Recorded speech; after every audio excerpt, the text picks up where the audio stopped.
Hello? Right as I'm about to burp. Oh, Lord, You not just burp. go on live. Not for burp. our thousands and millions of fans to watch. How are we all feeling? How's everyone everybody? doing? Is everyone tired? Look, we made it through. We made it through. The show's just begun for us. Oh, my good. Hi, All Jay. Ooh, Fun getting fact. an ad. Hey, that means we're getting paid. Hi.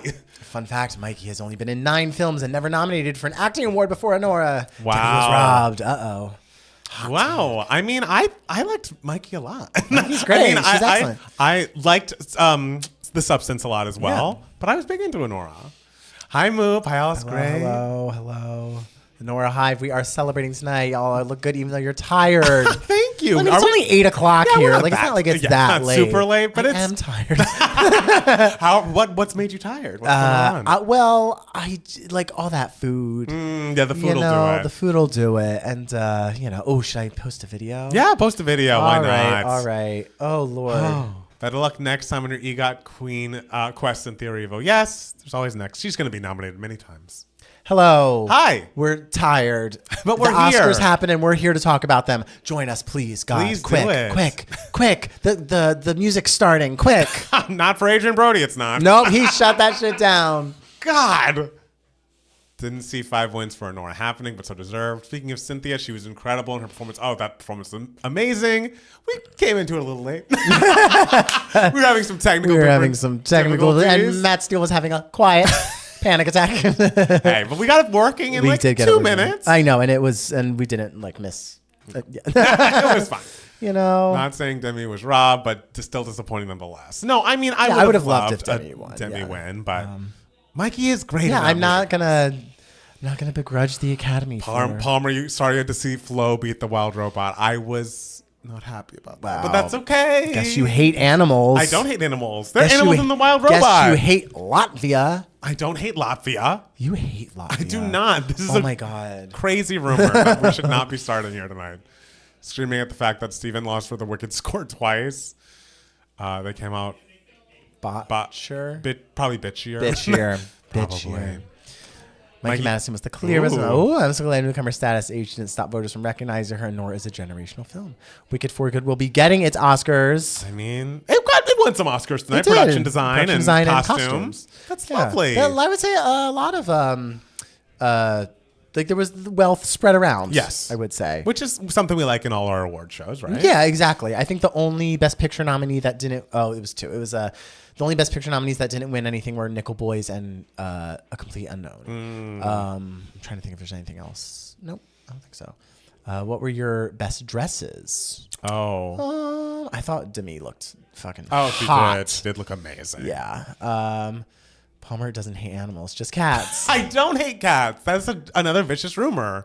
Janie has a cat named Georgie, whom I love. You secretly hate who I like. Georgie. I met Georgie when she was just so wee. We're connected. Yeah, for the rest of our lives. You are Georgie was the first person that she saw after exiting the womb, and now Georgie thinks you are her mother. Well, no, that is the storyline of The Wild Robot, but no. People surprised about Zoe winning Best Supporting Actress, or was that folks? That's what people were expecting. Yeah, people were expecting that. Favorite win of the night? I don't know. Trying to think of like the one that I was like, this is so. I mean, I don't know. There's a couple that I'm sort of like tossing between. Substance won makeup. Okay. Producers are evil for leaving us on a cliffhanger. So rude. Can we just talk about how Demi Moore has only gotten hotter as she ages? She I can amazing. only wish that Oscars was hot trash, but like, what else would it be? If you both won an Oscar together, what was wrong with them? Who would be the one to speak in the mic all 45 seconds, forcing the second Matt to get cut off? I think I would start, but I would be quick. I would force you to start. I would, I would start, and then I'd be quick and be like, parents, Mariah, Jackson, up to you, Matt. And I would be thanking literally the most recent person I saw. This is why, like, when I was watching I mean, we'll talk about it in the podcast, but when I was watching Adrian Brody, I was like, we must practice when it's Matt Steele's Oscar year, because that cannot happen. You cannot go up there and just like blather. Like, that's just not something I will allow. Yeah, I will be rehearsing that. Yes. Not that I'll like be cocky that I'll win, but like I will be very prepared, and Just I'm in sure case. it will go all the fuck out the window. Hey, I'm sure. Because the thing is, Mikey Madison wrote something down, even though it was not looking like she was going to win. So it's not about being cocky. It's about being prepared. Yeah. And not like he just went on and didn't say anything of note. I was like, what are you saying? I liked what he said. Oh, yes. No Other Land winning was my fave. Their speech was beautiful. It was a lovely speech. Yeah. Who told those songwriters from Amelia?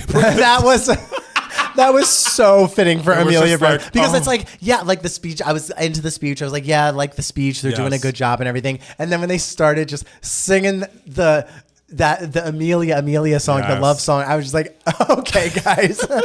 It also was like, it just all went on longer. The singing went on longer than anyone would have hoped. Yeah. You know?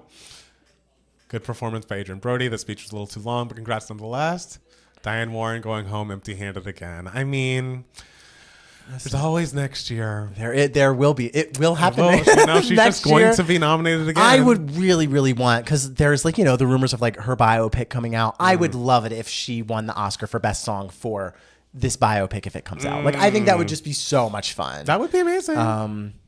Yeah. PP to Strawberry? I don't know what that Should have won Best Song. I don't know what that is. Don't know what that is. Northern Land was great. The Israeli guy Northern Land is saying,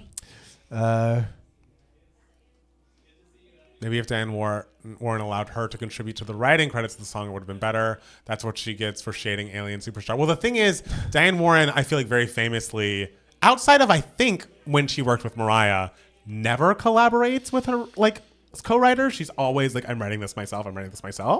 Like, she's Diane Warren? She doesn't like write with artists. She writes and like gives the artist the songs. The songs for movies and everything. She co-writes. Sometimes, yeah. I know with the Gaga song "Till It Happens to You," which was probably her like strongest chance at winning. Right. I like that song actually. Amelia Perez song "PP to Strawberry." We don't know that. What?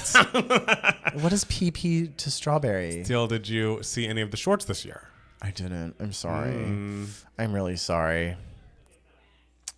I know I should be up on that. I just need Julia Roberts back. Julia Roberts back? Yeah. To do what? I don't know. I just need Julia Roberts back. Julia Roberts back. Look at me. I'm Sandra D says she collabed with Taylor for its Is It Over Now? She wrote Is It Over Now? That's a good song. I don't remember that one. Is that? It was on 1989 Taylor's version. It went number one. Yeah. Yeah. Great. Is that not a page? Yeah. They're talking about the man to woman to woman to man song. Oh. Only so familiar people. From come penis to on. vagina. No, that was not nominated. that song would not get a nomination. I mean, for very good reason, because it is terrible. That song and the song that she sings with the doctor right after that. I like. I think the melody of that song is really nice. What? Because I didn't know what the melody was until she started singing. Because guys, sometimes autotune is beautiful. Like, I had no idea what notes he was even aiming for. Like, baby. I liked his little voice. I liked the doctor. Good actor. Now, why didn't they get Diana Ross for The Wiz? I love Queen Latifah, but.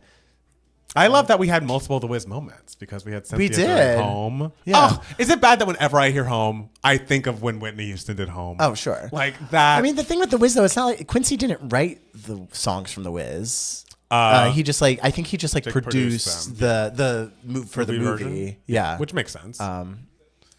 Wait, Matt, I watched Amelia Perez last Monday, so I had not watched it this time last week. But are we going to talk about it on the podcast? I mean, we can. It's We should. We don't have any emails this week. So. Great. And I don't know if I have a Give Me Moments. I don't have a Give Me Moments either, guys. Look, we're just Someone here. send us an email. Someone send us an email if you want. Biggest shock of the night. Why did they have to shade Joker 2 like that? Yes, it was a low sales point, but God, that joke was funny. That was funny. I always hated that song. It goes absolutely nowhere. A ballad with no seasoning. Home? Not Home. You must not be talking about Home. The biggest shock of the night would say editing, but this wasn't the craziest night. Yeah, it wasn't the craziest night. I think Actress was what I was most surprised Actress by. was just not the. I mean, everyone kind of knew like there wasn't a clear solidified Kieran Culkin, Zoe Saldana frontrunner for leading actress. So it was very much between Demi and Mikey and a little bit Fernanda as well.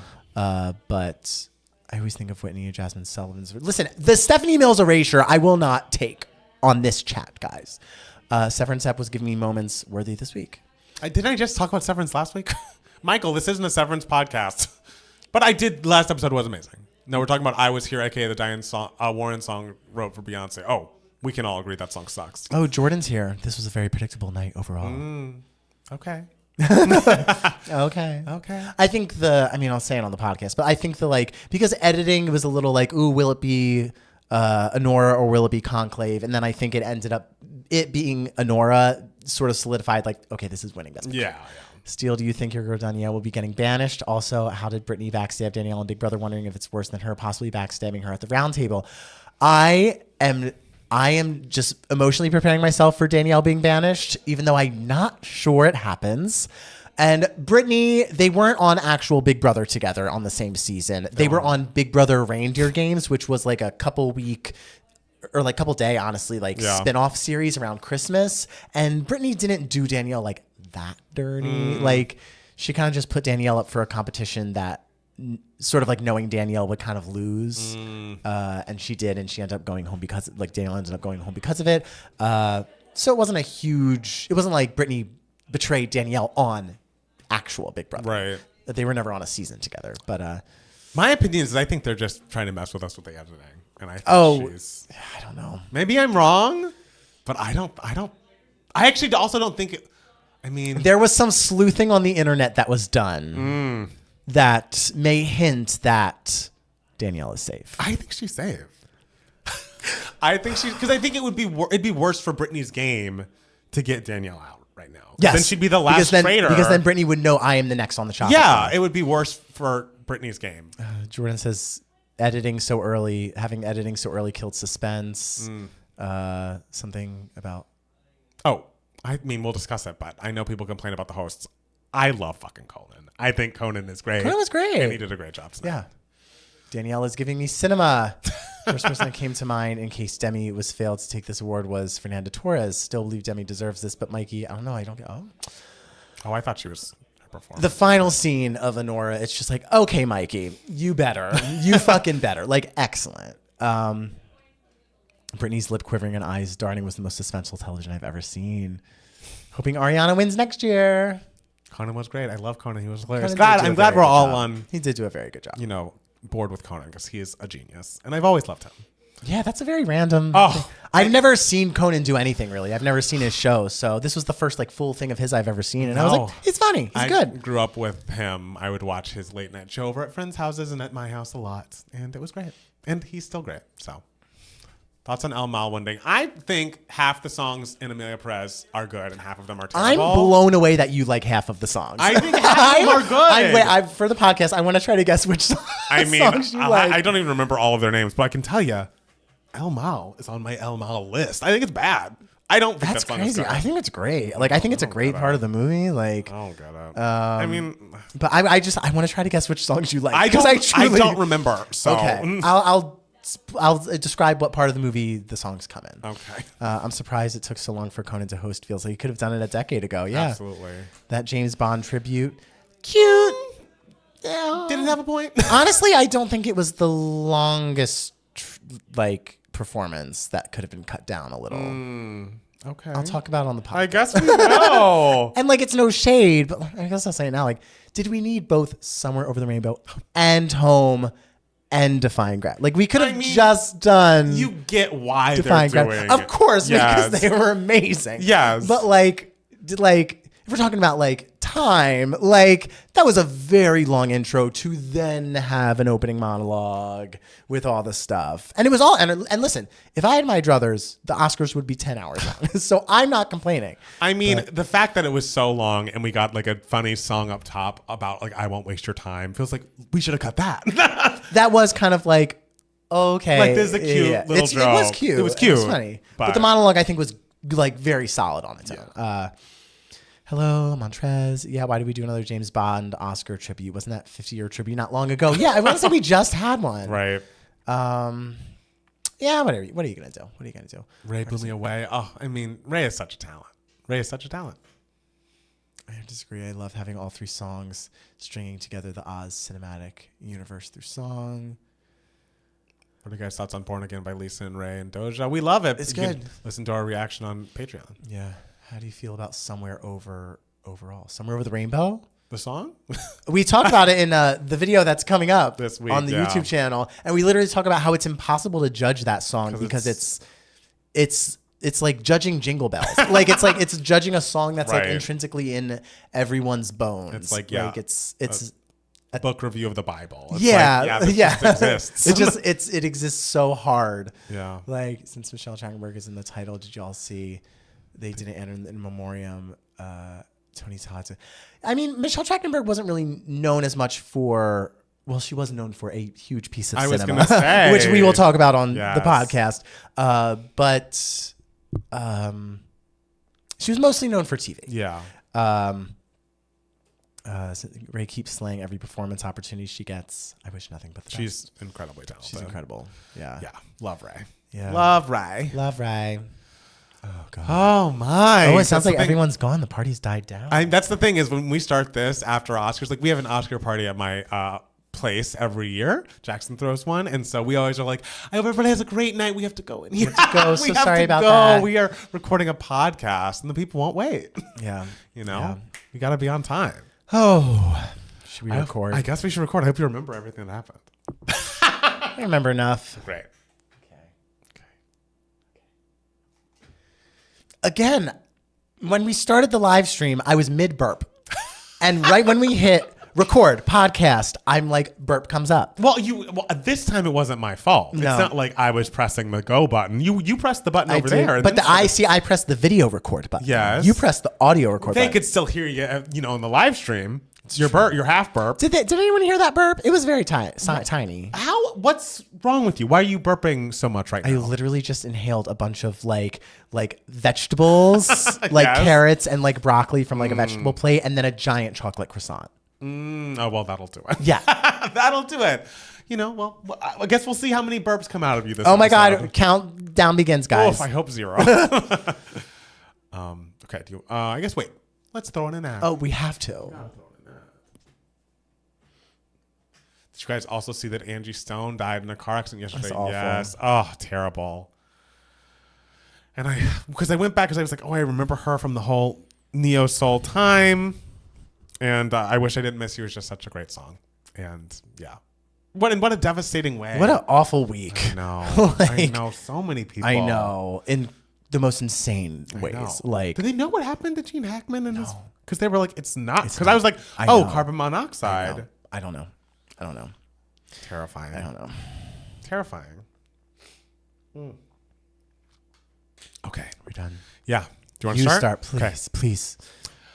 Hi, everybody, and welcome back to Two Gay Mats. It's Matt Palmer. And it's Matt Steele. And we are back again another week, and we just got finished watching together the Oscars. I believe it was the 97th Oscars ceremony. 97th. With host Conan O'Brien, opening with a wicked Wizard of Oz The Wiz medley by Miss Cynthia Erivo and Ariana Grande. Lots know. of awards were passed out. And we may have missed Ariana singing Somewhere Over the Rainbow because It's true. as we were watching the television, it was the big like Matt and Jackson Oscar party, which is always lovely every single year. There's lots of food. There's lots of pictures posted everywhere. There's lots Yes. of all the food is named after like little puns for like all the movies that came out and everything. It's always a delight. Thank you so much for having me. And thank Of you so much course. for letting me come 2 hours early to watch the red carpet. Of course. Matt Steele always comes 2 hours early and he brings a bag of ice. Yes. That's how it works. But and so all of a sudden it's 4:00 in the PM and the news pops on after we're watching the red carpet. Right, we're watching what we think is ABC, Yes. thinking it's going to go straight into the Academy Awards, and then 4:00 rolls around, and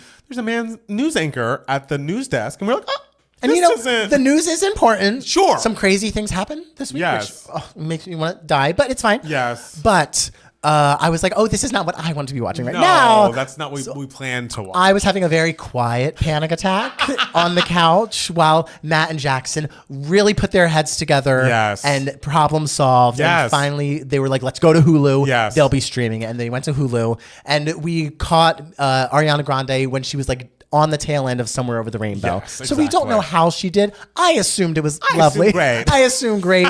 Obviously, it's a classic song. She's a fantastic singer. I'm sure she was And fantastic. then we saw Cynthia Erivo Sing come Home. in with Home, which is a song that I love so fucking much. I always think about the time that Whitney Houston sang it at the beginning of her career before her first album even came out.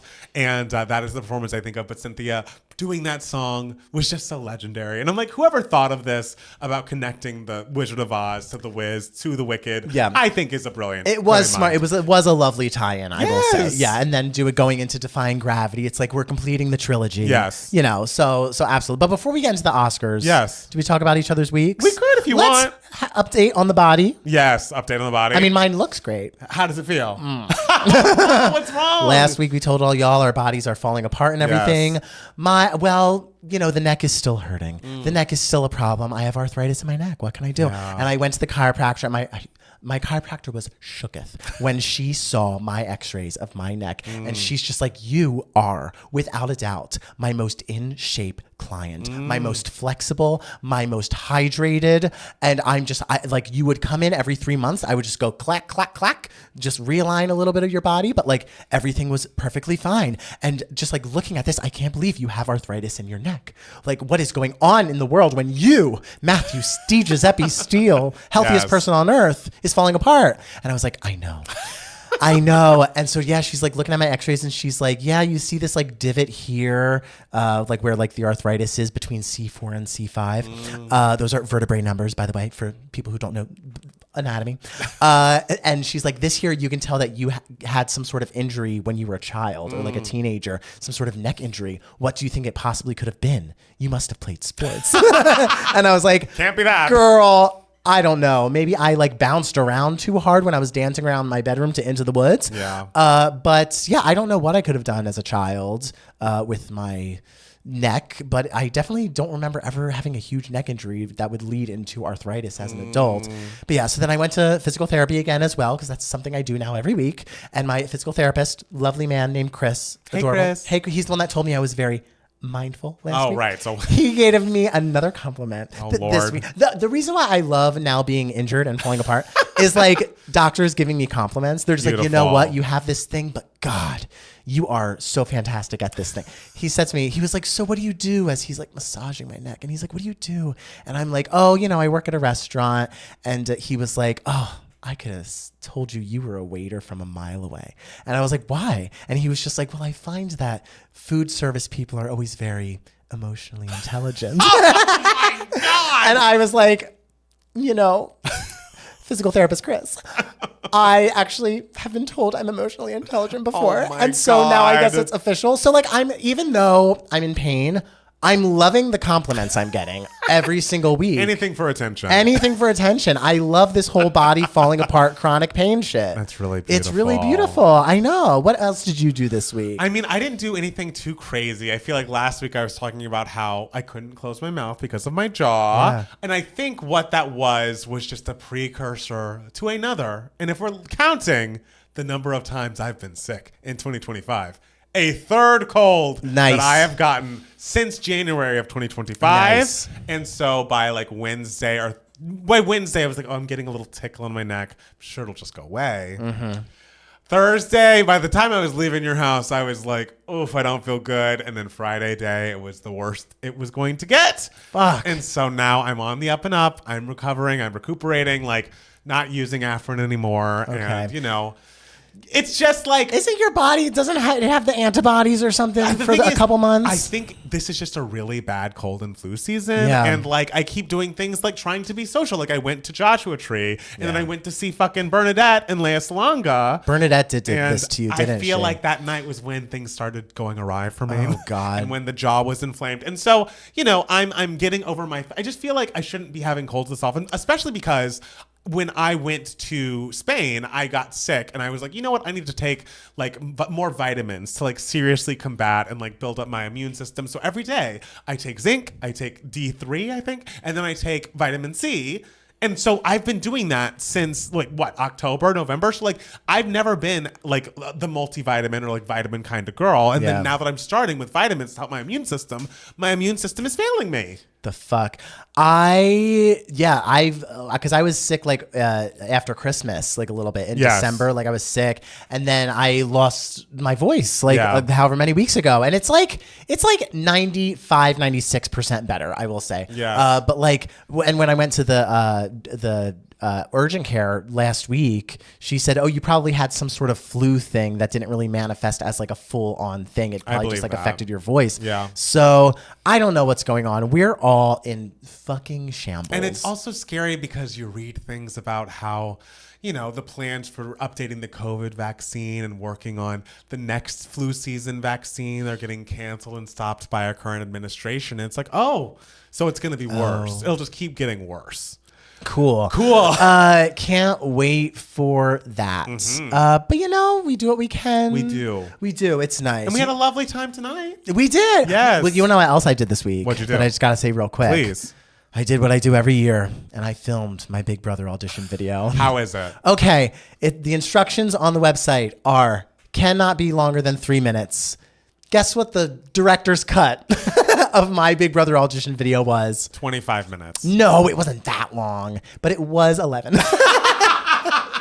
It was 11, and I was just like, God damn, these like CBS casting directors, they just like, I feel like Brady Corbet here and Sean Baker, and I'm just like an indie filmmaker just wanting to make my art, make it like I want to make it the length it needs to be to give you the best idea and representation of who I am. I can't do that in 3 fucking minutes. I can't. I'm so long-winded. It takes me 12 years to tell a story. I'm telling you, when I was watching Adrian Brody give that speech, I was like, God, when Matt Steele gets nominated for an Oscar, we are going to practice this so many times because you cannot go up there and just blather on and say very little. Baby, I loved what he said. What did he say? I loved what he said. But I didn't hear it. We'll talk about that. Yeah. But I'm not good at being brief. Yes. But so I had to kill a lot of darlings. And now it is 2 minutes and 59 seconds. There you go. And like 29 frames out of 30 frames. And you've sent it? I have not sent it yet. Okay. No.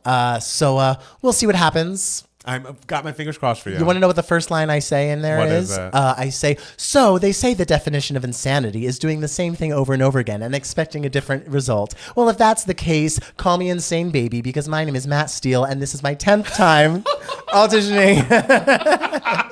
See, it takes me forever to give you an intro of my fucking name. I know we had to get your name in 30 seconds in. Yeah. But you know, that's funny. It's memorable. Maybe they'll like it. They won't. You never know. It's fine, and that's okay, but as long as I'm me and I feel like I represent myself well. That's what's important. Exactly.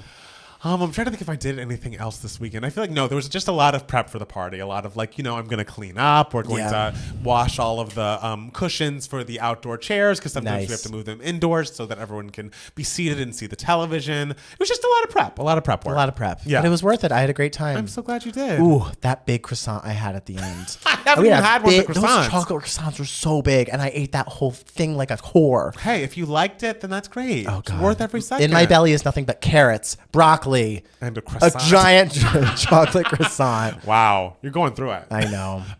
So Matt Steele. Yeah. How'd you feel about the Oscars tonight? I thought they were a nice ceremony. Yes. Like, I think things went off without a hitch. Like, nothing disastrous happened. True. But, like, sometimes those are really fun when that happens. The winners were all kind of relatively, like, what people were expecting. I feel like the biggest shockers were...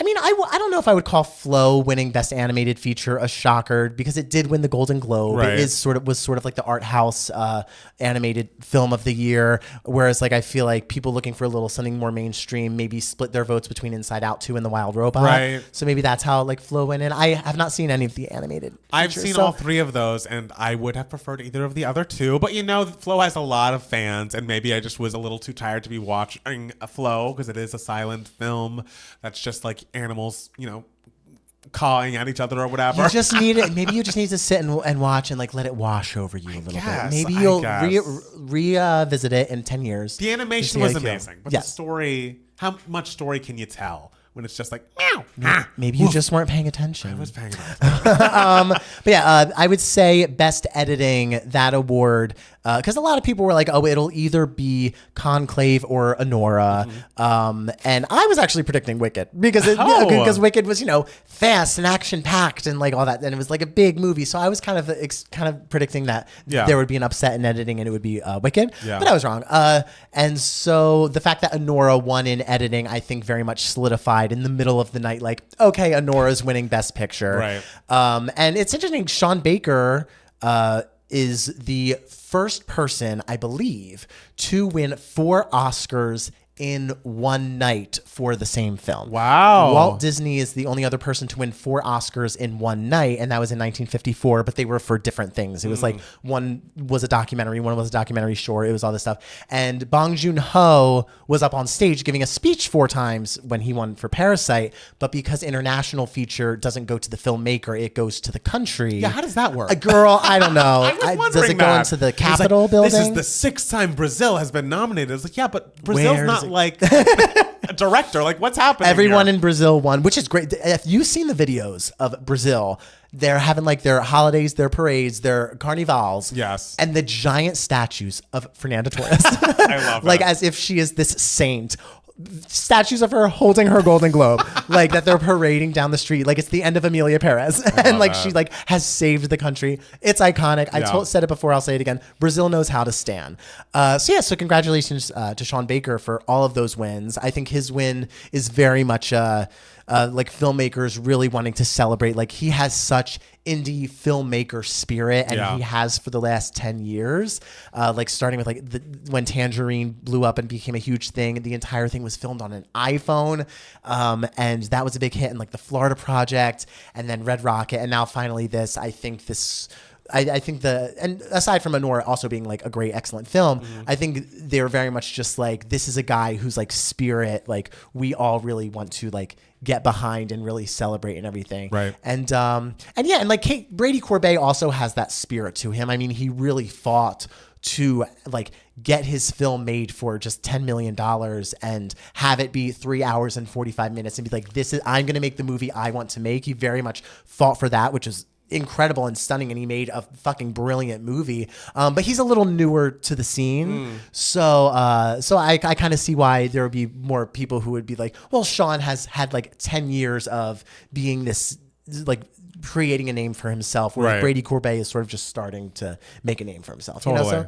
So, but the other sort of little surprise of the night was leading actress. I was surprised, and it wasn't the most unexpected thing that Mikey Madison would win, because she won the BAFTA, and she also won, which is the British Academy Awards, and she also won the Independent Spirit Awards over Demi Moore. Yep. But I think a few more like pundits and were thinking it was like Demi's year. Yeah. Just because, she's kind of like the veteran who we all know and everything, having her first big like awards like contender. But it was for a long time since the nominations came out a little bit of a 3-way race between Demi, Mikey, and Fernanda Torres. Yeah. I imagine those votes were close between the 3 of them.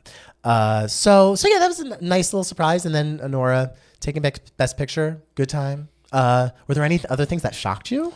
I mean, when I walked in, I did ask you, is Conan O'Brien going to make a Carla That Sophia was the Gascon biggest joke? Shock of the night. And you were like, no way. There's no way that's happening. I was like, there is no way anyone... I was like, there will be 12 Blake Lively, Justin Baldoni jokes. No, not a one. There was not a one. And I was like, there will be 0 Carlos Sophia Gascon mess. Like... let alone, because I feel like the obvious thing that people would say if something was said was made history, becoming the first trans actress to get nominated for an Academy Award, and people would have to like politely clap and everything. I was like, but they're not gonna have a moment where. But the fact that he made a joke about the scandal. Joke about the tweets. And it was a great joke. It was so fucking funny. Just like in Honora, the word fuck is used 479 times, but that's still not as many times as Carlos Sofia Gascon's like publicist. I thought it was amazing. And like Conan, I've always loved Conan. I grew up watching Conan on NBC after Jay Leno when I was in high school, and he's always been hilarious to me. Just like that brand of goofy humor that's like self-deprecating, but also like he just is such a character, and I love to see him on this stage. It just is wild to me that like now is the time that he's the Oscar host, because like right now I don't even think he has a late night show. He has his podcast that's like very successful, but when I think of like his heyday, like I'm rewatching 30 Rock, and they just had an episode that referenced the time when he was supposed to get the Tonight Show, and then Jay Leno kind of moved to 10 p.m. and like he never really got it. And so around that time, or even before, the years before, I would have imagined him being the Oscars host around then. But you know, 10, 15 years later, now he's there, and he did a bang up job. I would love to see him host again, host more award shows. I just want to see him on my television more. I know I believe he has a travel show maybe on Max that I could probably. Travel show? I believe he travels and is just like tall and gangly and weird in a bunch of different countries and stuff. So maybe I should watch that to get my Conan fix, because I'm like, this man is hilarious. Oh my God, you love him. I love him. Love him. I do. I'm like trying to think of a comedian man that I like as much as I can. Like, Okay. He's so funny. He's always He's been that great. funny. Like he did a fantastic job. Yes. I'd never seen his show, his late night show. Yeah. They're all called the Late Show. I Or so know. they're all called the Tonight Show to me. Yeah. I truly, that is a world that I do not know at all. Like to Right. me, it's all the same show. And everyone's like, oh, I like Jimmy Kimmel, but I hate Jimmy Fallon. And it's like, it's no offense to these guys. I like them both, but like, it's the same vibe to me. This is like I don't you know. saying every concert's the same. It's Yeah, just like scaffolding. it's full, just like I'm getting the same enjoyment, which is enjoyment, Yeah. but like I can't really differentiate. There's the aesthetic isn't so completely. It's not, but different. it's like I don't like dabble in the late night sphere enough to know. But I can like Jimmy Fallon is more of like a song and dance guy, and like you know faker in his interviews, and Jimmy Kimmel is more of a comedian, so I can tell the differences. No offense, Jimmy, we love everybody. Like he likes to play singing games, and you know Like fake more laugh. like kitsch. Wow, more like kitschy, like games. Yes, okay. games. And Okay, like Jimmy fair. Kimmel's more of like a comedian. Like he's like funnier and I'm just gonna talk. Yeah, like Sure. we're gonna do something comedic. Like it'll be the star is the writing of the jokes and like the storytelling. I don't know. It's just I can tell the difference. It's like I know what I'm getting when I watch Andy Cohen versus when I watch Conan O'Brien. Okay, fair. Yeah. different. No, I think Conan. I think all of Conan's jokes were great. Yes. And the little jokes he gave the firefighters. Oh my God. Like so good. I love he like gave them something very fun to do. Yes. And like give some jokes to the people. know. Like really, really great. I think I could see him being asked to do it again. And I would have loved, you know, if I were one of the firefighters, I would have been very happy to have been up there and telling the jokes. But part of me would be like, could I have been giving Beyonce a Grammy? Like, if these my two options? And, I mean, it would have That been fine. lucky lady. I know. Oh, I know. Cowboy Carter. Cowboy Carter. My queen. The thing is, when it first happened, I was kind of just like, "Oh no, is this moment sort of like not as polished as I wanted it to?" But now I'm just like, "Oh no, it's iconic." Oh, it's like, iconic. Her tripping over her words to say Cowboy Carter because she's so excited Yes. is truly what a legend, what an icon. Give her an Emmy Absolutely. for Best Presenter at an award show. Like I Please. love that woman down. Yes. But back to the Oscars. Yeah, I think it was not. I don't think it ran over, like it ran the same damn length it always does. Like people are always like, oh, it's running over, and it's like, yeah, of course. Like, what do you expect? It's the fucking Oscars. It did feel like at 7 p.m. we should have been a little closer to the end than we were. That's what I felt. What they're all thinking when they're at minute 250 in my Big Brother audition video. Probably. It just is like, yes, I realize it always runs a little bit long, but like, I felt like it wasn't like, oh, we're down to actors and director. It's like, oh no, there's a lot of. Oh no, we got cinematography. I know, like, what? We got to Let's give it to the go. brutalist here. Yeah. But speaking of, Yes. everyone in the room the entire time was just like, oh my God. I fucking loved Adrian Oh Brody's my speech. God. I loved it because you know he did that 22 years ago. He did the same thing. where like the music started. And he was just like, no, stop the music. No, stop. I only get, and he ironically said like, I only get to do this once. And then 22 years later, which I can't believe it's been 22 That is years wild. since he won for The Pianist. Yeah. But anyway, I'm old. I have arthritis in my neck now. It just is what it is. Yes. But I love how he was just like, no, stop the music. Look, I've done this before. The thing is that it took so long for the music to even come in. That's like, actually that music was right on time. Because the freaking like animated short folks would be like, hello, I'd love to thank, no. I know, I do feel, but see, if I had my druthers, the Oscars would be 12 hours long and we would be letting these people talk for 20 minutes because I would love every second. I get that it's a show, blah, blah, blah. But the thing is like, if I was Adrian, it's like you would have to drag me off of that motherfucking This stage. is why I'm telling you I'm worried for when you win it. Like so to quote Elaine Stritch when she won the Emmy, and now I'm just gonna start naming names and they can drag me off when they want me to. And like that is like you get that shot only once, or maybe in Adrian Brody's what's it called? Adrian Brody's case twice.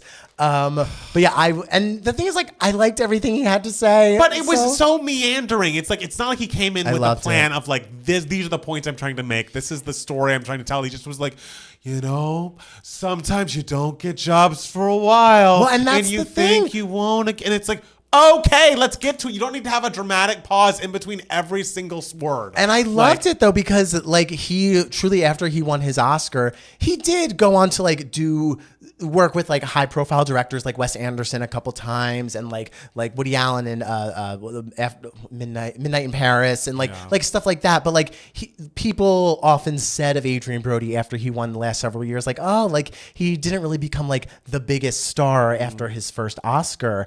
And so I don't think anyone was ever expecting him to be in an Oscar conversation again, let alone winning a second Oscar for, I think he broke the record for Oscar winning performance with the most screen time, like lengthwise, because the movie's so long. I believe that. And Mikey Madison, the craziest thing, Adrian Brody holds the record for youngest best leading actor Oscar winner. He was 29 years old when he won his first Oscar. Mikey Madison is 25, and she is only the 9th youngest leading actress, or 9th youngest actress to win.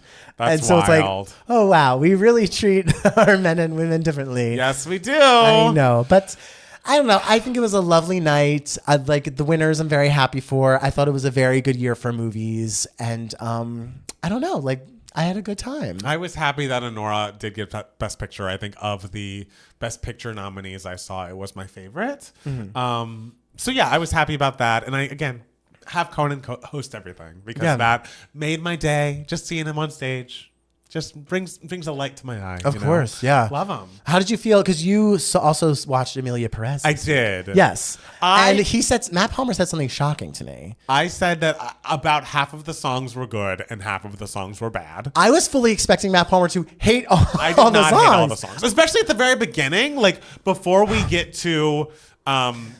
penis or vagina. Yes. Before that, I was like, I'm kind of in this. Oh, that first number where Zoe is in those streets. It was incredible. It's incredible. It's such a fantastic song, like such a fantastic moment, like so cinematic. Yes. Yet feels like just stagey enough where it's like people are changing the set around her and everything. Like I was so in that part. Like I was so in.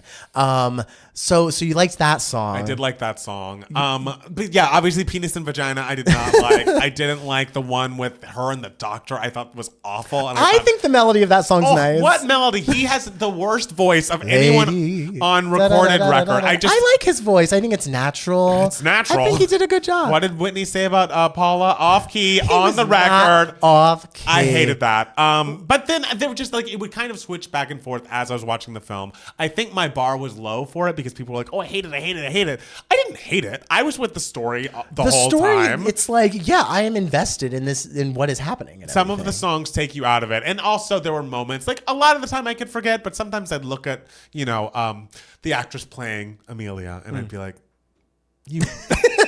we know what you said, girl. We know what you said. We know what you did. So that takes me out of it. But Zoe was incredible. She really does a great job. Also, great singer. Yeah. I didn't know that she could sing like that. Why didn't she sing in Crossroads with Britney? That is a great question. She's not a girl, not yet a woman either. Hello? I know. I'd love to hear Overprotected featuring Zoe Saldana. Yeah. What song did you like? Did you like the Papa song that the little child sings in bed with Amelia? I think that was all right. I think that's a beautiful song. I love that there. song. Yeah, like you smell like the mountains, you smell like coffee. Like I loved that moment in the movie. I mean, I got a lot of it I don't remember exactly, but I thought that moment was nice.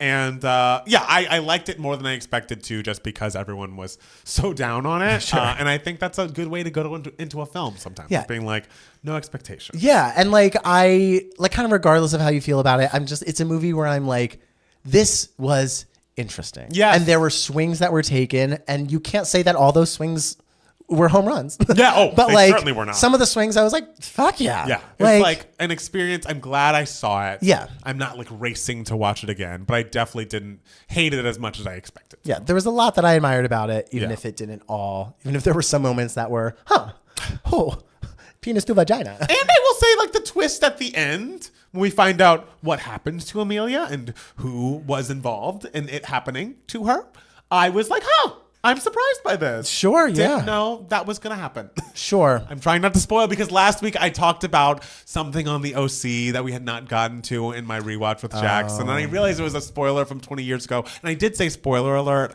but he heard it. And so now I feel a little bad. And Well, that's what he gets for supporting you and listening to this podcast. he does support. It's good that he's supportive. He's a wonderful partner. And so I'm apologizing to anyone who had not seen the end of season 3 of the OC, and I told you what happened to one of the main characters. But in fairness, it was 20 years ago. It is true. Is something a spoiler if it's a right. 20-something-year-old I know. story? It's like, what happens at the end of Brokeback Mountain? It's like, well, I think people know. I think people know, yeah. Well, speaking of award shows, SAG Awards happened while we were recording yeah. last week. What did you think of Timothée Chalamet's speech? Because I feel like there's been a lot of discussion, because he won the SAG Award for Male Actor in a Leading Role and said, I know we're in a subjective business, but the truth is I'm really in pursuit of greatness. I know people don't usually talk like that, but I want to be one of the greats. And he goes on and talks about the other actors that he looks up to, and like he talks about Michael Phelps and Michael Jordan, and how he wants to be up there, deeply grateful, but it's more fuel. It's a little more ammo to keep going. How did you feel about it? I'm fine with it. You're fine I'm with cool. it? Like I think it's nice that he's just being completely blunt and honest. There's this weird thing where you kind of, or society kind of expects its actors to always be humble, Right. Which, we love humility here Yes. at Two Game Mats. I guess you could say. Sure, we love humility. But the thing is, I always look at athletes and I'm always just like, well, why can they fucking parade themselves around and be like, I'm the greatest. Right. I'm the best at this. I want to be one of the greats. And really puff their chest and everything. I guess it's because like an art form isn't supposed to be something you compete for.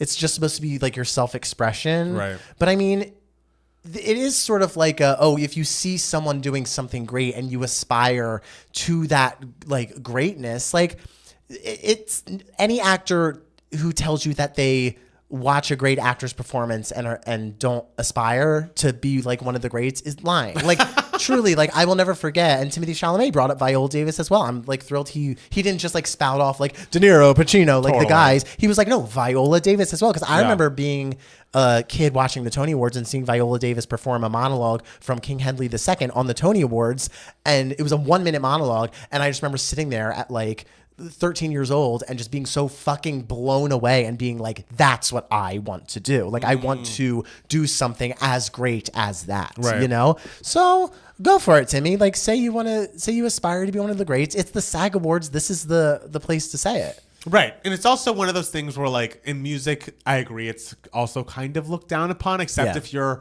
for whatever reason, a rapper. Like, that is very much, like, the braggadociousness is kind of a part of the appeal there. But I also would hope that we keep this same attitude as a society if a woman were to say something like this. That is true. I feel like so often, like, people shat on Madonna for so long for just being like, I want to take over the world. And guess what? She fucking did. Yeah. And, like, so yes, I don't think there's anything wrong with Timothy saying that kind of stuff, but I just want to remind ourselves that like it's okay for women to have this feeling as well, to be like, I am one of the greats and you will respect me. Like it doesn't have to always be coming from a man for us to find it palatable. And I just hope we can think about that going forward. Yes, You know? something good to think about. Congrats to him. I'm glad he got that award. Because Yeah. we get the award tonight. It's nice to win a little something. It is.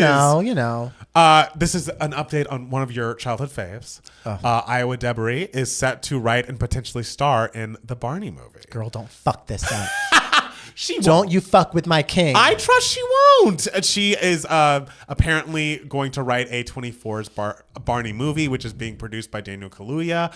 Edebiri is also in talks to star in the project. Mattel will be co-producing along with Kaluuya's 59% productions. Plot details are under wraps, but we're leaning into the millennial angst of the property rather than fine-tuning this for kids. Not that it's R-rated, but it'll focus on some of the trials and tribulations of being 30-something, growing up with Barney, just the level of disenchantment within the generation. That's from a Mattel exec. I'm very interested to see like what this is going to be, because it's clear they're not going to do like a crazy Barney is this sudden serial killer dinosaur, No. A24 horror edgy like film or whatever.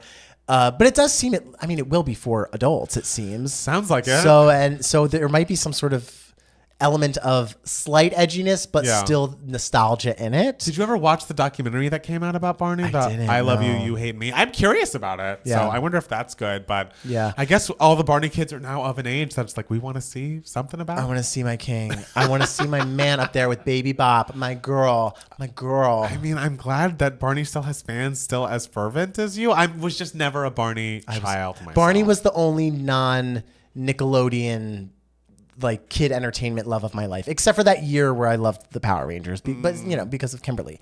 Of course. Could you imagine? Yeah, We're yeah. gay. We Yeah. loved Kimberly. But I never grew up watching Sesame Street. The only like PBS thing that I did was Barney. All right. Yeah, I think so- I watched Sesame Street, but never was like obsessed. Like No. I was more like it was Nick. It was like Rugrats. Yeah, like Doug. Nickelodeon was. Yeah. That was the peak. That was everything. What's Nickelodeon even doing now? I don't know. I don't know what's on that channel. It's a these whole days. different thing. Maybe one day when we have kids, not together, but Not when together. we both have separate kids. We'll show them the old Nickelodeon shit. And the thing is, when I was a kid, I remember being like, I feel bad for those kids who their parents only show them old shit or play them old music that they grew up with, because like there's so much good stuff happening now that like they should be ingesting. But now that I have become old, Yes. I'm like, listen to Daydream, listen to Butterfly. I know it's brilliant. I know. I'll be like, you will be watching this DVD box set of Rugrats, and Are You Afraid of the Dark? So it's like I now get it, but I have to Yeah. let go a little bit. It's like, fine, if you need to listen to Drake or whatever. I love how like your kids, I know you consider exactly. Drake at the music that young I people know listen exactly. to. It's not even young enough. Who are we? Tay McRae. We can talk about Tay McRae together. She's young. I mean, by the time like you were to have kids, like What's that supposed to mean? I'm just saying, we're gay. We have kids in our 50s, girl. Yes, but it's Yeah. like 50. It's like, when are you dying? Like, how old's that kid gonna be when you die? Yeah, but we're gay, so like we'll live longer than straight people. Okay, this. Even though we have arthritis in our necks. Don't say we. I don't have that. Yeah, but I have, your jaw, girl. hey, that's just a third cold I've got. Speaking of Speaking of childhood- Nickelodeon. yes, of Nickelodeon legends and childhood memories, something horrible happened this week. Michelle Trachtenberg, who is known for her roles on Buffy the Vampire Slayer, Gossip Girl, and most famously for us as children, Harriet the Spy, died at 39. New York Post reports, citing police sources. Her death was not being investigated as suspicious, per the Post. Yeah, I there isn't a huge amount of information out. I know she went public a few months ago, I want to say, or maybe last year, something about that she did recently undergo a liver transplant. And so people are kind of suspecting it's something to do with, something with that. Yeah. Not really sure.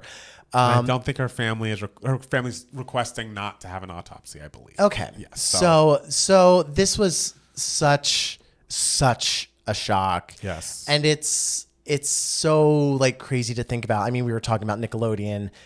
For those of you out there who might be a little younger than we are. Yes. Nickelodeon from 1989, I don't know, to like 1999. Yeah, there were shows after 1999 and everything, but at that point it was like competing with Disney Channel and like a few other children's networks that were popping up and everything. But Sure. that decade, when I say Nickelodeon ran our world, it ran our world. And so Yeah. these, like, it was what was on TV all the time. Our lives were dictated by what was on Nickelodeon at any given moment. Like, it was just TV that you would just watch nonstop. And so Michelle Trachtenberg obviously became known for Pete and Pete, the TV show, which, speaking of Pete and Pete, like a very, very David Lynchian show. Like the style of Pete and Pete was very much like David Lynch, another person who passed away recently. And then when Harriet the Spy came out, it was Nickelodeon's first feature film that came out in theaters. And so this was a huge, huge, huge monumental deal. She was essentially our first movie star that was ours. Yes. You know, everyone saw Harriet the Spy, and then everyone got that VHS when it came out, and it was orange. And it was so exciting that it was an orange VHS. The branding, Brilliant. Brilliant. And going back and watching scenes from Harriet the Spy, I've said it before on this podcast, and thinking back about Harriet the Spy, the design of that movie was incredible. The costumes, everything about it, these kids felt so real. But then going back after Michelle passed away and watching like actual full-on scenes of the movie, they truly are not making children's entertainment like how they were doing it in Nickelodeon. They were having the best of the best people make shit for them. Like, I believe I shared on Twitter this scene in the bathroom where Harriet is getting revenge on all these people who have wronged her, and she goes in and it's a single shot. Oh, it's cinema. It's a single shot, and Harriet just goes into the bathroom, washes her hands, doesn't even use the bathroom, just goes in there to wash her hands just to walk up to Marion Hawthorne and give this whole speech about how, oh, you say your dad and you go horseback riding all the time. That's a load of garbage. I heard my parents talking, and apparently your father hasn't seen you in 3 years. Oh. He lives in Amsterdam, and he hasn't seen you in all this time. And you want to know why, Marion? Because he doesn't love you. And it's like, there would never be a scene like that cutting in children's entertainment these days. Absolutely not. And the way it was done, the performance is so fantastic, and so much like the whole movie's on Michelle Trachtenberg's shoulders. She was so good, and it's just like a devastating loss, especially for people our generation. Right. And, you know, I was a Gossip Girl viewer as well, incredible as Georgina Sparks, who kind of just sounds like grown-up Harriet now that you're describing Harriet. It's so hard to think of these actors, these young actors, and how they grow up in the public eye, and why, like, it's so non-coincidental that so many have these troubles. I had not been following her personal life at all, so I truly don't know what was going on there, but it just, to me, feels like, you know, for every person like Hilary Duff, who like has seemingly been fine, or, you know, there's always like just troubles that these kids have, like the Amanda Bynes of the world. Lindsay Lohan has had her moments, and it's like, it's just scary. It's just scary to think that so many people, young people, were put in these dangerous situations that like really affected them long term, and they coped with it the best they could, because it's like these are true talents that really should be shown in such a beautiful light, and for whatever reason, when they get to a certain age or a certain point in their lives, the trouble just becomes so big. And again, I don't know what happened with her. I don't know what happens with all of these people, but it just like breaks my heart a little bit, because it's like, if you didn't share your art with us at such a young age, would you be better now? I don't know. It's just scary. It's sad. She'll be very missed. Yeah. And it's good that and this isn't necessarily specifically about like Michelle Trachtenberg, but it is good that there are like more protections for young people. Absolutely. This day and age, I would say. But because the art back then for kids was phenomenal. Yes. Like, because they were also writing for not just kids, but for their parents to take their kids to see this movie, right, to like watch with their kids. So it was entertainment that everyone could enjoy. And these kids felt so authentic. And another thing is the entertainment of the 90s that Michelle Trachtenberg was such a part of. It focused so much on good stories and good characters and adventures that kids would find relatable. These were just ordinary kids doing ordinary things, but the stories were told in such an extraordinary way. Whereas now, not that I see that much entertainment for kids these days, but it seems like now the goal is to just stimulate. And you see like a movie that's like aimed towards young people, and it's literally just things are flying in every direction, and like there's so much overstimulation. But back in the day, it was like so much about like the story. And so she was such a huge part of that era, and it was a horrifying like thing to discover that she passed away. Yes. So that was a very sad day. Someone else who's had a sad day this past week is Real Housewives of Potomac's Karen Huger. Oh, I didn't know there was a sentencing. There was a sentencing Oh my over God. the past week. She and Matt Steele knows about this because when we were on Bitch Sesh, he watched an episode of Potomac and he also watched body cam footage of Karen Huger's DUI arrest, which had been And I released. wonder, where was that documentary at the Oscars this don't week? know. Because it deserved to be there. Best documentary, sure. So she has been sentenced to 2 years, but 1 year in jail and then 1 year. I don't know if it's at home suspension. With 1 year suspension, I'm not exactly sure what that means. All I know is that she should have pled guilty. She should not have gone to trial with this. They kind of threw the book at her, even though I learned this was not her third. This was her fourth DUI arrest. And you pled not guilty? she pled not guilty. And I'm like, I pray she had not seen that footage because it was just so clear that, like, you are not sober. So I assume she will not be on the next season of Potomac Housewives because she will be behind bars. But my assumption is she will be back the moment that she is out of that prison. She was taken into custody immediately after the sentencing, and she yelled to her husband, who is, an elder man. He's like, "You'll be okay, Ray. God's got you, Ray." And then now she is behind bars. She joins Teresa Giudice in New Jersey and Jen Shaw in Salt Lake City and going to jail during their time on their Housewives shows. So, Man. Andy Tough. knows how to find them. Jen Shaw's still in jail. Teresa's out. Jen Shaw scammed the elder. Jen Shaw. Jen Shaw. Yeah, that was something. Yeah, Teresa. It was tax evasion.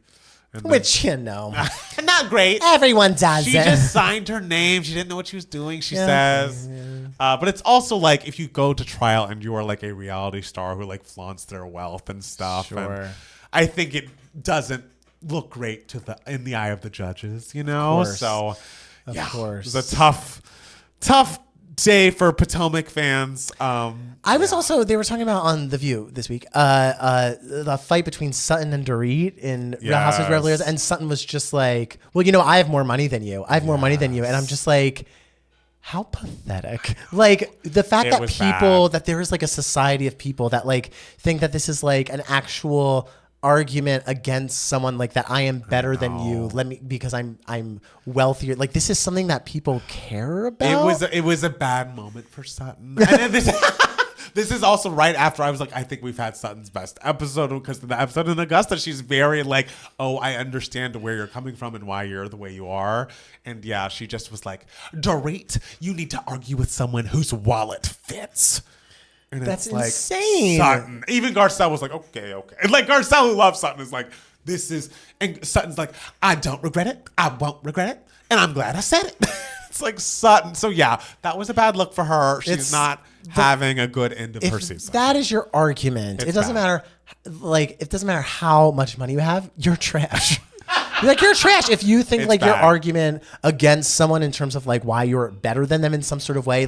The first thing you think of is money. It's bad. You're not just trash. You're a loser. And she is okay. Not to take up for Sutton, but this all started because Dorit has been calling Sutton an alcoholic for several years, and she brought it up again. And they went to a 4th of July party, and Garcelle's like, "Oh, Sutton, does that drink you have? Is there alcohol in that or not?" And then Dorit's like, "Huh, it's Sutton. Do you think it has alcohol in it?" And so Sutton got pissed, called her a bitch, walked out, and so she just came in hot. Called her a bitch, called her poor. Then called her poor. And then in the confessional, she's like, "Oh, you mean poor eat?"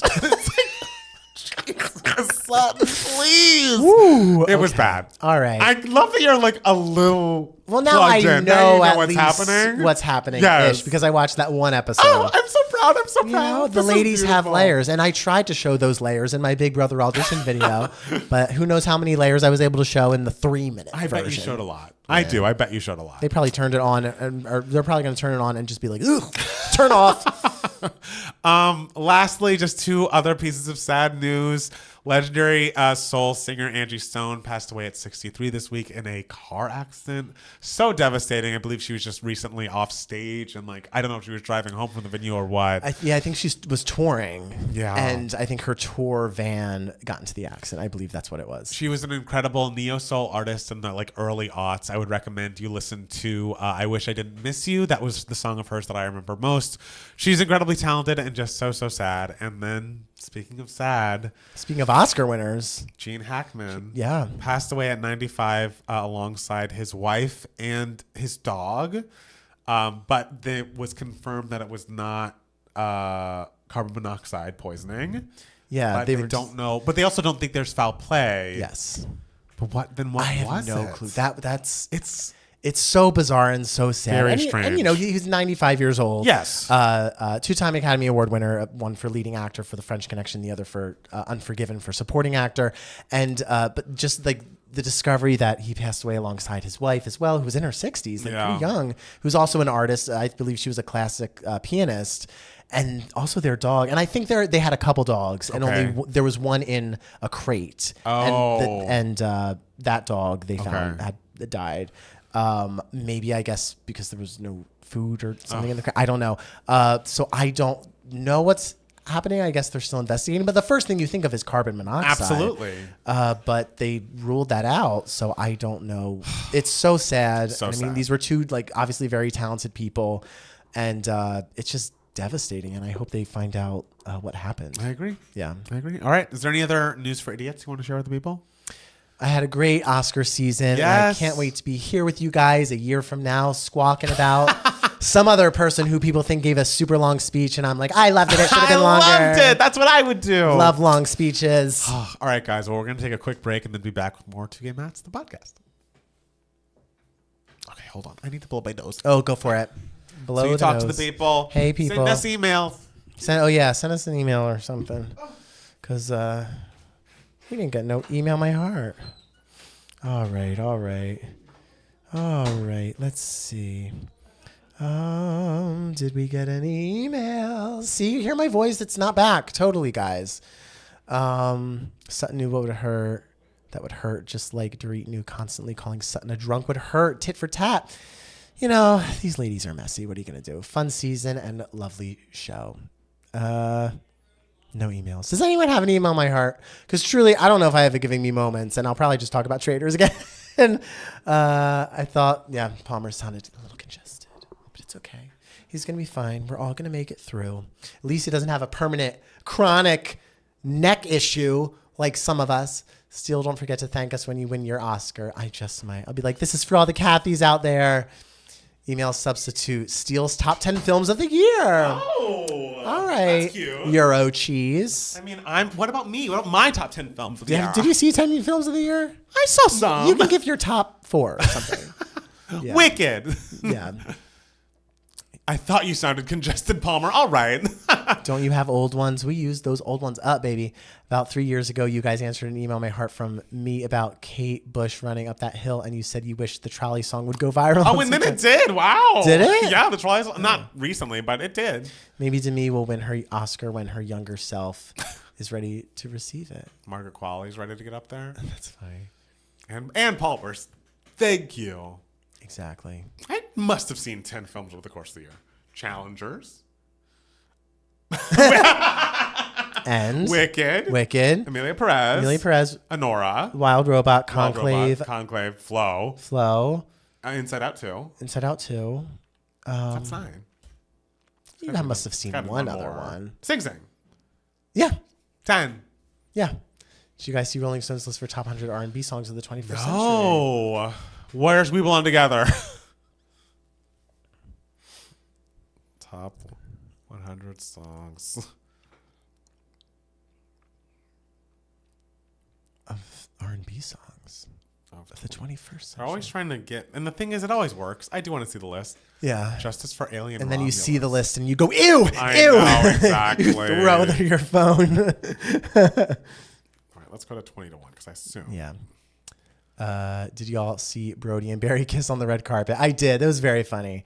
Halle Berry on the red carpet ran up to Adrian Brody and grabbed his face and kissed him. Yes, he wasn't man enough 17. We Belong Together is number 4 on the as list. it fucking should What? be. It could be number 1. Pretty Wings. Rock the Boat. Rock the Aaliyah, Boat, 15. yes. Love on Top, 14. Daniel Caesar, Best Part, 13. Wait, what was that one? Pharrell, Frontin'. Miguel Adorn.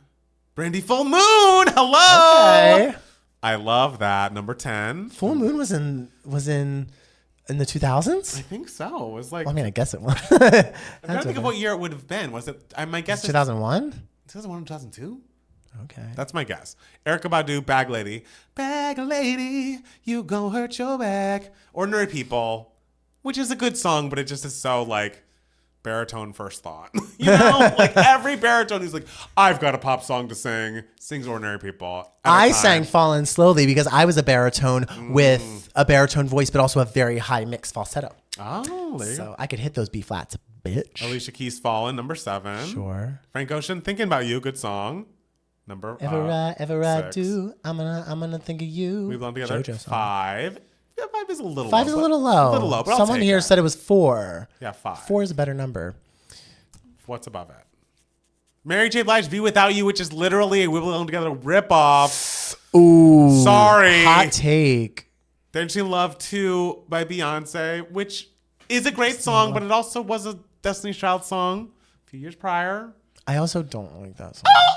Wow, I like it. Those verses, like, they like, and of course it's a lot of words. It's a wordy song. It's a wordy song. Yes. And I don't know. I've never really been a fan of that song. D'Angelo, Untitled, How Does It Feel? I mean, it's a great song. That video. I mean, that video. I don't know the song, but baby, I remember that video. Number 1, Confessions Part 2 by Usher.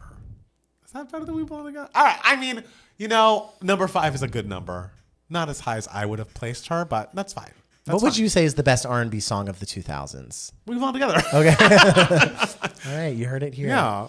Also, rumors announcement that they're going to remake A Walk to Remember. I have thoughts as someone who just read the book for the first time. What are your thoughts? What are your thoughts? Do you want to? Is the movie like the book? I've actually never seen the movie. You've not? I've never seen A Walk to I Remember. saw it as a young person, but I haven't seen it in a long time. But oof. I remember being sad. Yeah, I know, You know? she, spoiler alert, dies of leukemia or Oh something. my god. Something like that. And this is a this we've watched Mandy Moore die more times than I would like to have. Hey, she's a dyer. What can I say? She's someone who just is Oh, a good dyer on screen. She was great on This Is Us. I will like the people I am most mad about not winning Emmys during their show's runs. Mandy Moore, This Is Us. Jane Krakowski, 30 Rock. You know who else was great on This Is Us? Who? The hairdresser. Hairdresser. I didn't see that scene. No one saw that scene. I was gonna say. No one saw that scene because the scene was cut. Well, what It's can fine. you do? It's fine. Hey, but you weren't cut out of that Super Bowl commercial. I wasn't cut out of that Super Bowl Weren't commercial. cut out of Dr. Odyssey. Dr. Odyssey. I wasn't cut out of Dahmer. Weren't cut out of 2 Gay Mats. Wasn't cut out of 2 Gay Mats. Not yet. Until I do something controversial. I Until they know. find my Your offensive tweets, tweets. oh My Lord. Carla tweets. Confessions is too big to be denied. I wasn't surprised it was number 1. Bigger than We Belong Together. Thoughts the movie is better than the book because it's a completely different story. If they made it, they could just make the actual book this time. Okay. A Walk to Remember was Mandy Moore's exit from the music industry. Funny. So I lay my head back down. To meet Jesse from Gilmore Girls, I assume that is Milo Ventimiglia? No. You met. No, I was with Justin Hartley. Justin Hartley. It was very nice. He was very cool. And he told me, he told me, I had a line. And he turned to me after a couple takes and he just went, you could teach a lesson in how to nail the same line over and over again. And I was like, what? And he was like, yeah, you're just like nailing that line, man. And I'm just like, oh my God, thank you. You're like a professional. And I'm like nothing. Was he still with Chriselle at that time? Did he ever date Chriselle? They were married. Oh, were they? Chriselle from Selling Yes. Sunset? They were married. Oh. Yeah. Oh, wow. Wow. They might have been still married at the time. Well, if she goes after Danielle at the Traders reunion for swearing on her grandchildren, I'm going to have to call Justin up and be like, hi, come get your girl. I don't think they're close she's anymore. coming after my, was it a messy? Mm-hmm. Well, Team Justin, baby. Oh no, I don't think that's the team to be on. I don't think that's the team. I'm on to the be team. on. He was good to me. He was good to me. Are you guys watching the new soap opera Beyond the Gates? No, he cheated on Chriselle. So I'm saying he's a Jamie, and Chriselle's a Kathy. Listen, don't call him a Jamie.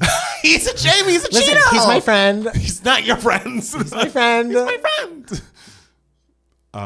Remember when Rolling Stone published their 200 best singers of all time list with no Celine Dion and Miley Cyrus, and I'll put Taylor Swift over Patti Smith, Erykah Badu, Brandy. Celine Dion wasn't on the list? That is wild. I remember that, but I don't remember Celine Dion not being on the list. I think I remember. Who was number one? Aretha? Aretha. It was Aretha. Yeah. Yeah. Yeah. See, it all comes together. Also, I will tell you, and Summer House is really picking up. Sure. There's too much focus still on Jesse and Lexi. Is Brianna there? Bailey is saying less and less every episode. Oh no. So she's there. Okay, but what's happening? Paige. Okay. Paige and Hannah have a podcast called Giggly Squad. This Paige, Hannah used to be on the show Summer House, got kicked off season 5. We're on season 8 or 9 now. Hannah goes on some podcast and talks about how she got fired, and she's like, "Oh well, I was promoting this other sparkling alcohol, and Kyle didn't like it, and that kind of started us not being friends."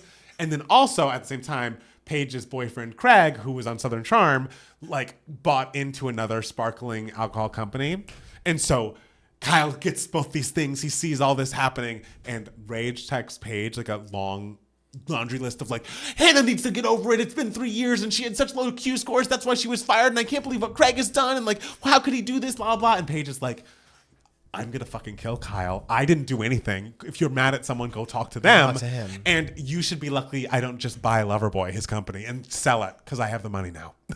Yes! Get him, Paige! See, get him, Paige!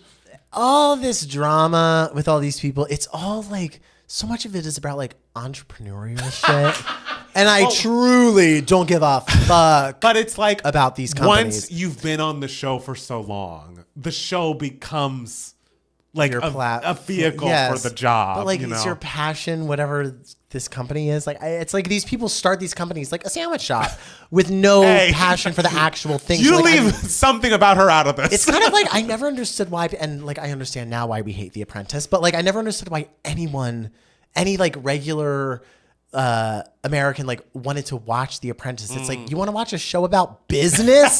like what, you care? Like this interests you? Maybe it's just because I've never had a business bone in my body, and I say this as someone who owns 2 LLCs. I was gonna say we're on your business but now. Do you think I know how to run that shit? I'm just like, oh, hope I'm doing this right.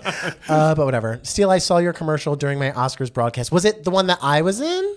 Because we saw the commercial. Saw 2 that were cuts that I was not in. Yeah, cuts that did not. And baby girl, if I'm not in it, I ain't getting no residual money for that. So tell me that it was on stealing the cut. Tell me that, please tell me, because I need money.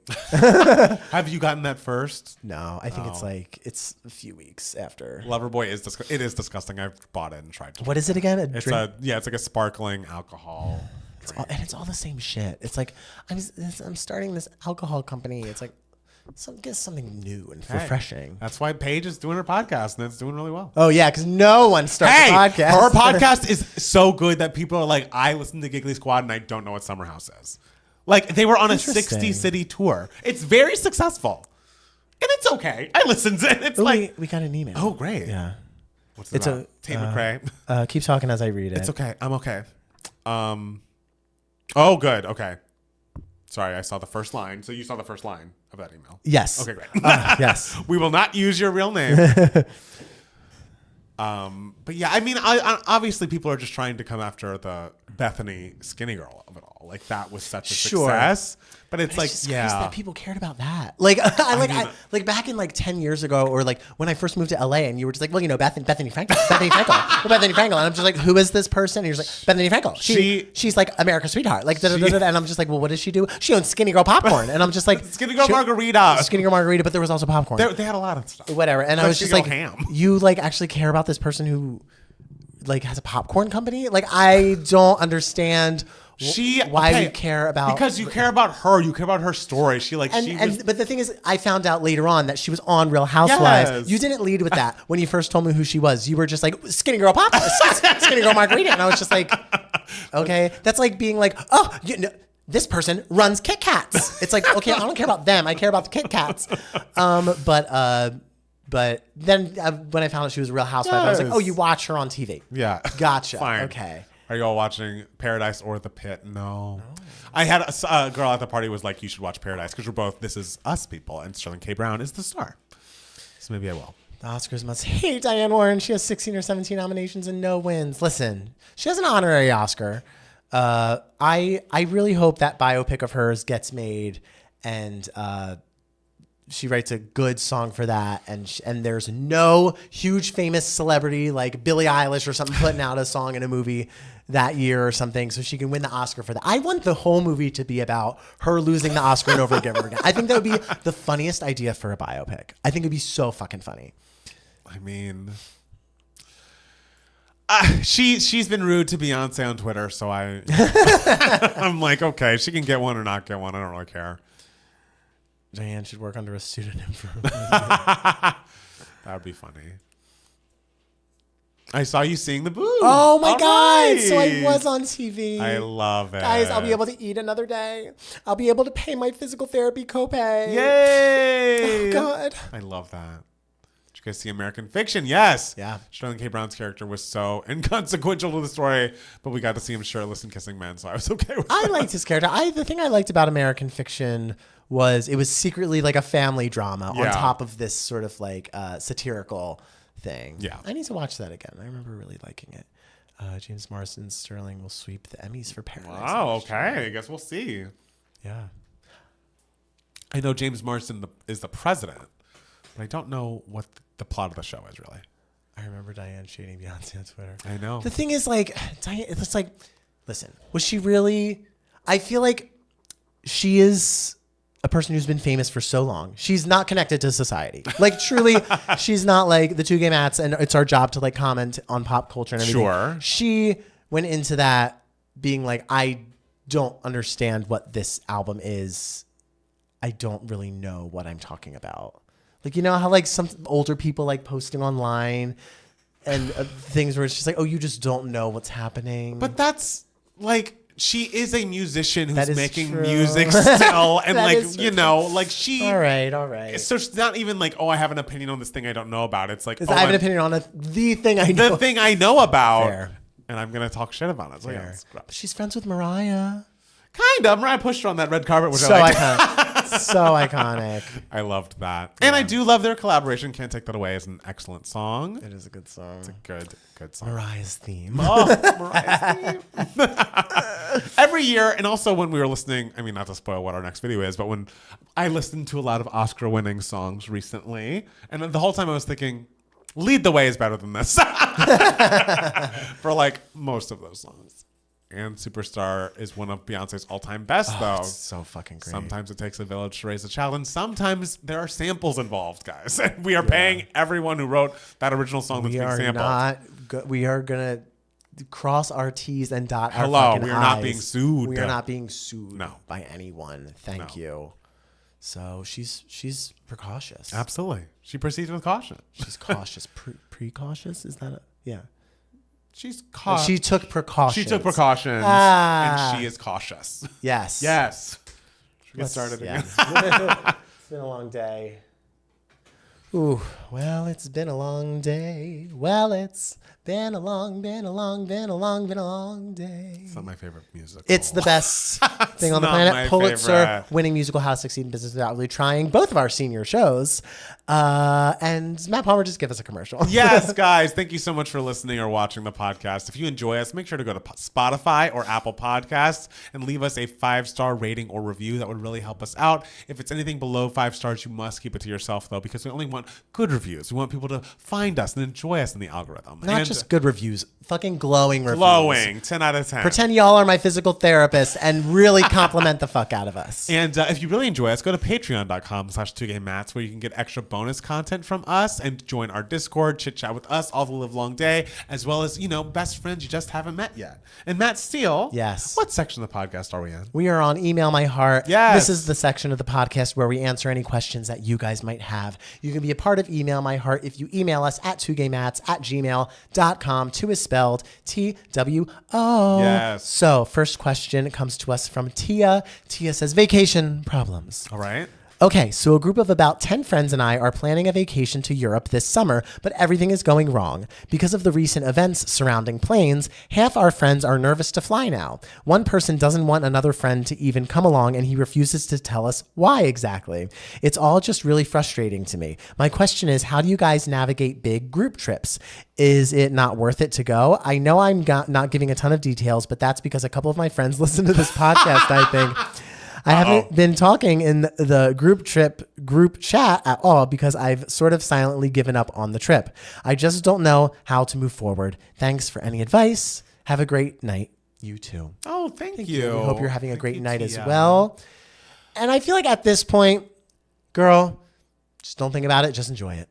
Like truly, if someone's mad at this person and won't tell you why, then you know what? They can deal with it on their own time. Right. It's not your job to sort of be the emotional labor for that. Yeah. And also, like, if you are a solo traveler type, go on the trip that you want to go on. And if they come, that's great. If they don't come, that's their choice as well. But if you're like, oh, I would like one person to go, find a buddy. Find the person that you're closest with and be like, hey, I still want to do this. The vibe is weird in the group chat, but I still really do want to go. How about we just book our stuff, book our flights, book our, our hotels and stuff. Oh, so it's not all like booked yet? It sounds like it's not all booked yet unless I'm to me, I'm reading it as like it's been booked, but people want to cancel. For me, if you've paid for it, you're going. Okay. To me, because even if you cancel and get like some of the money back, there's no way you're getting all of that money back. Yeah. And I'm not spending half of the money I've already spent on a trip I don't go on. Sure. Maybe I'm just cheap, but at the end of the day, no, you're real. There's no world in which I'm paying for part of a trip that I go to 0% of. Like, you must go if you've paid. But if you haven't paid, try to find a buddy to go with if you're like too nervous to be a solo traveler, which I don't know that I would solo travel, so there's no judgment in that. But yeah, I think try to make the group smaller, and if the group becomes big again, that's great. Yeah. But there's a way that you have a great time with a smaller group, even though ideally it would have been the big group. Yeah, if you haven't like booked everything yet, you need to find that one person or two people who like agree with you on everything and just like is on the same page, and just message the group chat and be like, listen guys, the 3 of us or 2 of us, whatever, like either shit or get off the pot. We are booking the flights. Who's coming? We need an answer by this date. Right. Right. Or even the thing is, even if there's a way to book everything you need without them, just be like, hey, we're booking. Here's all of our information. We'd love if you guys got rooms by us and like we went on these events together. But if not, that's cool too. Like, see you there or not. Yeah. Have the vacation you want to have. Yes. Don't let these other people like bog you down. No. Or anything like that. So I think you'll be fine. Just do what you got to do, Tia. Yes. You're doing the right thing. Just find some people that are close and that want to do a vacation the way you do. Exactly. Yes. Yes. So next question came to us from Eurocheese in the live chat and was just like, can you give us your top 10 movies of the year? Because it's the Oscar video. You've made a list already. I have already made a list because I posted every year, like on my Instagram, like my top 10s. I did like my honorable mentions and stuff like that. Beautiful. And this year I did also like my my 4 like favorite acting performances. Okay. So my top 10 movies of the year, I loved them all quite a bit. But there were a lot that didn't make. There were a lot that I loved that didn't make the top 10. So don't be angry if your fave isn't there. But so my number 10 of this year was a movie that I'm pissed at everyone in the country for not making bigger, and that is the movie Better Man, which is the Robbie Williams biopic where it is portrayed by a monkey. This movie is incredible Fuck everyone for not seeing this movie. When I tell you it is so fucking excellent and so fucking enjoyable and so fucking thrilling and cathartic and operatic and amazing. Like, y'all need to see this movie. It's on streaming somewhere now. See it now. Number 9 was Wicked. Matt Steele is not going to not have Wicked in his top 10. Of course, how could you not? Hello, I'm a musical theater guy. Number 8 was a movie that I very much admired and very much haunted me throughout the year. And there's a movie called I Saw the TV Glow. Speaking of Nickelodeon, the Nickelodeon era, I thought this movie encapsulated that nostalgia so beautifully and brilliantly. It felt so personal while also being like a super edgy. Number 7 for me was The Substance. What a fucking ride. What a great time. Number 6 for me was a movie that came out early in 2024 called Problemista, which I love loved. Problemista. It's so fucking good, so fucking clever, so funny. Tilda Swinton is amazing in it. Number 5 was this year's Best Picture winner, and that is Anora. Hey, Anora. Congratulations. We love you. Number 4 for me was the giant epic The Brutalist. Number 3 was a movie called DD, which was a coming of age film about a kid who loved making YouTube videos in 2007. Truly phenomenal movie. I cried like the entire time. Number 2 was Dune 2. And you know, I'm not like the sci-fi girly between me and Matt Palmer. Yes. But like, I loved the Dunes, and Dune 2 was extraordinary. But my number 1 of the year, a perfect film, the movie that all movies should be, and that is Thelma, starring June Squibb. I have no notes whatsoever. It is just so beautifully enjoyable, endearing, funny, touching, like thought-provoking enough where it's just like, oh yes, like there is like a motif here, like there is like something that I'm taking from this, and it's just so beautifully done, so winning and charming. I love it. My 4 favorite performances out, because no one asked, but whatever. I'm the Adrian Brody of here tonight. You are. But speaking of Adrian Brody, he's my number 4 favorite performance of the year in The Brutalist. Number 3 is favorite performance is Yura Borisov. He was in the movie Anora. I thought he was excellent in Anora. Number 2 is Joan Chen in the movie Dee Dee. She plays his mother. Such a devastating and beautiful performance. My number 1 performance of the year, guys, Marianne Jean-Baptiste in Hard Truths is one of the greatest performances I've literally ever seen. Wow. Everyone see it. It's a fantastic movie. Fantastic acting all around in that movie, but especially her. Everyone check it out. It's great. What are your, I mean, you only saw like 10 movies, but give us your, like, I don't know, top 4 or 5. Yeah, I'll try to think. I think my top four movies, I don't know, would probably be number 1, I've been going back and forth on, but I think I'm going to say my number 1 movie of the year is Sing Sing.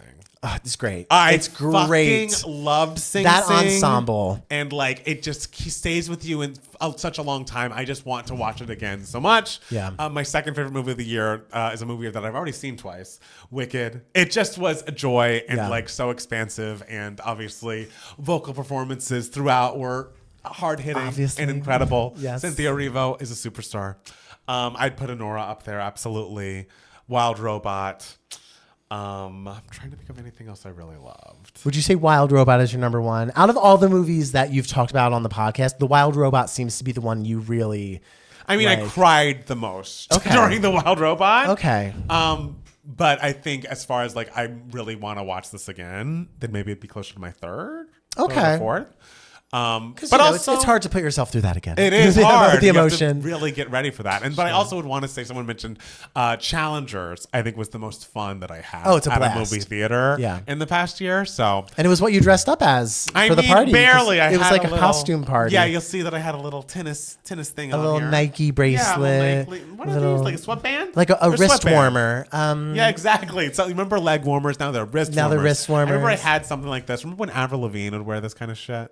In high school, I had one, and I was like, "Oh, I'm just like Avril." You and Jackson dressed up as the 2 guys from Challengers, but did you make out in front of us? No, because I'm still getting over my cold, so I don't want to get him sick. Girl, you've gotten him sick. He's got whatever sick. you got. No, he's been sleeping in the guest room. You mean you haven't kissed him at all since you've had your cold? You haven't given him a little peck? No, I mean this cold I got on Thursday. No, we like to keep each other healthy. You were probably most contagious on Tuesday or Wednesday. Well, I can't control that. I can only control the way I feel now. And so, yes, no, we'll wait until I can't wait for you to kiss Jackson again and to do it in front of a live audience. I don't foresee that. And yeah, it's nothing to worry about. Okay. So Matt Steele. Yeah. What's been giving you moments, darling? I don't know if I really have one. Do I just ramble about challengers again? Not challengers, traders again? I mean, if you want to, because I don't really have one either. All right. Well, do you want to hear the sleuthing, or do you not want to be spoiled? I mean, I don't think this is real. I think this is just the internet crazies. Okay, tell me a little. This is Traders Internet Crazy Theories. So if you don't want to be spoiled for the upcoming episode of Traders, then turn this off. But this all could be wrong, so I don't know. It all could be wrong. Could just be Matt Steele wishful thinking. So obviously we're on a cliffhanger for this episode. We don't know if Brittany is going to betray Danielle and make it force a tie, forcing it to be a random draw who gets banished, or if Brittany's going to betray Danielle and vote Danielle out, which would be crazy because Brittany would she knows she would be next on the chopping block, so it behooves her to keep Danielle there. It could go either way. A lot of people are predicting Danielle's gone. A lot of people are predicting Danielle is staying. We don't know. So the internet, the traders filmed their reunion. Yes. On last Thursday, I believe. Okay. And they all went out to eat somewhere. They took a group picture. Not everyone was there, but a lot of people were there. They took a group picture, and the two people in the front of the picture, at the head of the table, Danielle and Brittany, they were sitting across from each other, which doesn't necessarily mean that just because they sat across from each other that they both won. Right. But the checkbook was in front of both of them. So people were like, it looks like it's not out of the realm of possibilities that they both paid the tab. Wow. Which, if that is the case, I might be having a full on my body will be gone. My arthritis will be cured on Thursday night, because it will be the happiest moment of my life. So yeah, that is kind of what the internet sleuths, you know how weeks ago they were like, Danielle's not wearing a hat this time. It means she staged, that whole thing. So, because the thing is, if Danielle stays and it comes down to a draw between her and Ivar, and he goes, Brittany and Danielle win because they have to kill someone. I imagine they would kill Dylan, and Dolores already doesn't trust Gabby, so they would just use Dolores to then banish Gabby, leaving the three of them as the final three. And as long as Brittany or Danielle doesn't throw each other under the bus at the final whatever fire ceremony the fuck it is, or they throw the thing in the fire, then.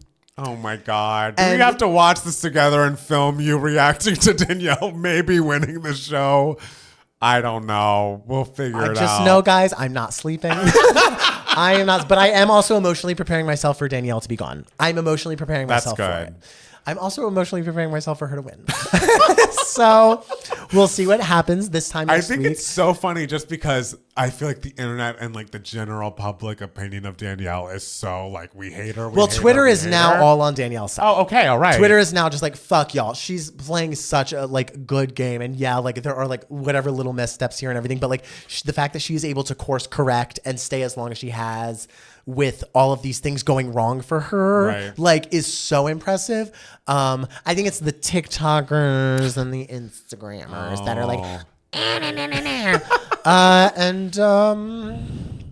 I have no words for them. I guess you don't. I mean, I do, but I won't say them because I don't want them to leave bad reviews on Two Game Ads. Of course we don't the want podcast. That. We only accept 5-star reviews here. Do. So yeah.